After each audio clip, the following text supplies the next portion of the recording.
What's up, YouTubers? Johnny DIY here. Today I'm going to be showing you guys how to install your rain gutters the right pitch so they slope right. If you guys are new to this channel, please consider subscribing. I do a lot of these DIY household and automotive projects. Alright, let's get to it. So the first thing we're going to do is we're going to measure our whole length of our gutter section, and it's about 25 feet.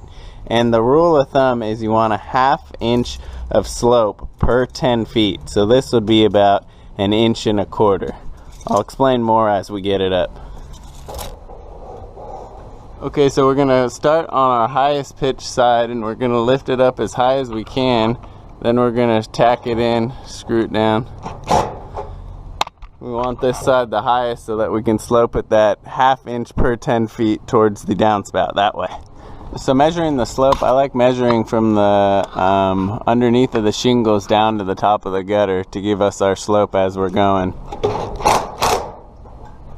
There we go. Okay, now that you've got it all the way installed, get yourself a little pitcher of water, or you can do this along the way as well, and we're going to pour it on our high sloped edge and make sure that it goes all the way to our downspout edge. It barely has to move because over time it'll all drain out. Oh, and also quick mention, you want to slip this edge up underneath your drip edge from your roof. I still need to install mine. That's another video. Alright, awesome, it works. Thanks for watching, guys. If you like this video, give it a thumbs up, subscribe to my channel, and check out my page. Thanks for watching Johnny DIY. Keep on doing it yourself. Take care.